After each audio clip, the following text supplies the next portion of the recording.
Hey everybody, welcome to Art Recycles with Mrs. Hollemeyer. Today we are going to do a line out of construction paper and crayons. Now I know you may be thinking, what is up with the colors of this lion? Don't worry, I'm going to explain that a little bit later. So I don't know if you've ever heard the expression that March comes in like a lion and out like a lamb. That means that the weather at the beginning of March is kind of crazy. It's fierce, right? Like a lion. When the weather goes out at the end of March, it's a lot gentler. We start to see warmer temperatures and the sun. Now, the reason why this lion is crazy colors is because we're going to learn about Fauvism today. Fauvism was an art movement from about 1904 to 1908 that basically used really bright colors, simple shapes and forms, and heavy brushstrokes to kind of communicate these bright colors. So the leader of the Fauvism movement was Henri Matisse. And Matisse had a nickname. They called him Matisse the Wild Beast. Now, there were two stories to this. One story was that he showed up to this art show with all these crazy colors and he had a big furry coat on. The other one is that he was called this nickname because of the crazy colors that he made everything. So look at this painting. This painting is called The Woman with the Hat. In this painting, you can see that she has bright colors all over her face. Her clothes are bright colors, and nothing seems to be, well, the correct color.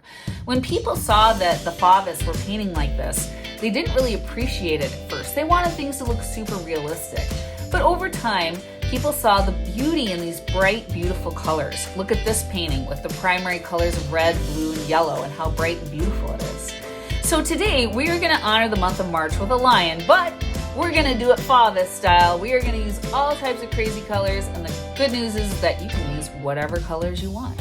So let's go ahead and get started. You're going to need some construction paper, you're going to need a scissors, probably a black tool to trace whatever black tool you want, some crayons. I like construction paper crayons, but any crayons will work, or markers or colored pencils, and some glue to glue your construction paper together. So let's go ahead and get started. Okay, so to go ahead and get started, I'm going to start with my paper that's kind of rectangular or more squarish, but it's a little bit smaller than my big one here. So I'm going to start with my light blue paper because that's what I want my face to be, light blue. And I'm going to take my black tool and I'm going to start drawing. Now, if you're at home, you may want to draw with a pencil first and then go over it with your black tool later. So the first thing I'm going to do up here at the top is I'm going to draw kind of a wide frown. It's a gentle frown. So not like super curved like this, but kind of a gentle curve. And then I'm going to touch here and I'm going to make some big, almost a full circle, not quite, kind of semicircles, but maybe a little bit further down for the ear. One here. And one here. And I know a lot of times for kids, getting things the same on both sides or having symmetry is kind of hard. So just remember, be graceful with yourself. If it's not the same on both sides, you can erase and try again, or just leave it the way it is. It's okay that it's not totally perfect. So now what I'm going to do is I'm going to take my finger and I'm going to put it in the middle of this frown here, and I'm going to go straight down to the other side.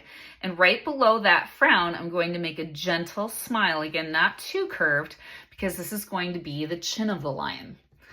What I'm going to do then is I'm going to basically take the end of this smile here and I'm going to kind of connect it to each ear. All right, and that's kind of my lion's face. Now, to put the things inside the face, I'm going to start with what centers everything. I'm going to start with the nose. So this is really an upside down triangle.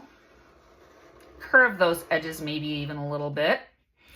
And then I'm going to go up to the ears and draw these kind of copycat lines. They kind of copy this line in each ear.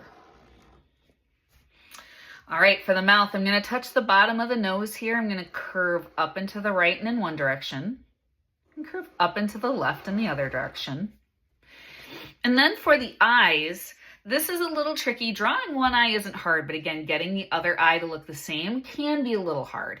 So, if they're not symmetrical or the same on both sides, be a little graceful with yourself.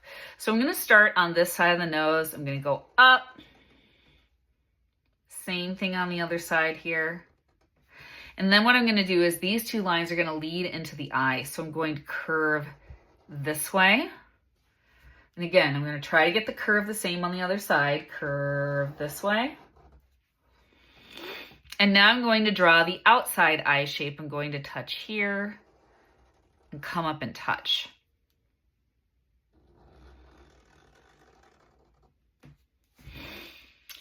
Okay, so now that's the outer shape of the eye. I'm going to draw the inner shape. I'm going to make a large circle there in the eye and a large circle here. Now these two circles, when you trace with your black tool, whether it's a black crayon, black colored pencil, or a black Sharpie like me, you want to color this circle in.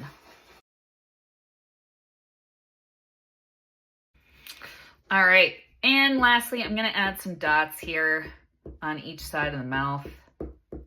Just kind of like those little specks where their whiskers could be. You could draw whiskers too. I'm not going to today.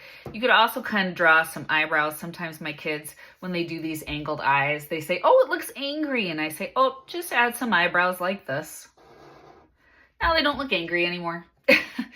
All right, so now, since this is a Fauvist lion, right? Nothing has to be the right color, hence the fact that I have a blue face, right? So now I'm going to take some crayons, 3 colors, and I'm going to color the nose, the eyes, and oh, you know what? I just forgot. I can even add a tongue. Maybe I'll even add a tongue down here, and then 1 color for my tongue. So the eyes, I'm going to take maybe a light green, just kind of tint that a greenish color. And if it kind of shows up on your black tool there, you can always take your black tool, go back in and just kind of smooth that out. Not necessary, but you can if you want to. Maybe for the nose, I will go with this purple pink. And maybe for the tongue, I will go with an orange. All right, so there is my lion's face. So now the next thing I'm going to do is I'm going to cut it out. All right, after you have your lion's face cut out, the next part we're going to do is we're going to glue it onto the background color. Now here's the big thing. The face can match this color, but what can't match really is the mane. The mane is going to be what helps your lion show up on this background color. So notice the colors that I picked for my mane are going to be nothing like this color back here. So I don't want to glue my lion's head all the way down because we're going to be putting the pieces of the mane behind the lion's head, right? So we're going to take some glue and just kind of put some glue just right in the center there. And you can use glue stick if that's all you have, whatever type of glue you've got. And I'm going to kind of center it on my background piece. Now this piece, I'm going to use purples, reds, and pinks because, again, we're in Fauvism. We don't have to use accurate colors. And I'm going to cut them about 1 inch in width here. Now, I have my students cut their own strips. You could definitely do this if you're doing this with really young kids on a paper cutter. And they're, again, about 1 inch in width, maybe 1/2 inch if you want to. Just to make this faster, I stacked my papers as well, just to make it go a little easier. All right, so now what I'm going to do is I'm going to put glue on this end, and then I'm going to tuck it under the lion's head like this. So instead of trying to lift the face up, because I didn't glue on the edges, I should just be able to tuck this under and then push down. Now, as I go around the lion's face, I want to make sure that as I go around the lion's face, I just want to make sure that these strips overlap, right? So they're not spaced out like this. Sometimes a lot of my students do that, and, you know, I'll see like 6 of these put around the head and they're like, I'm done. I'm like, no, you got to have them overlap and you got to have them touch.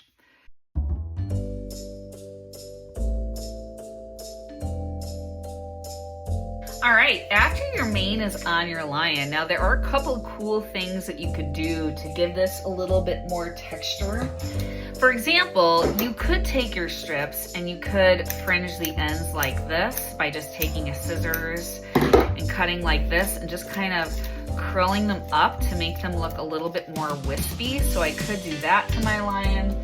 The other thing I could do is I could take a pencil or a crayon and I could tightly curl my paper like this and let go.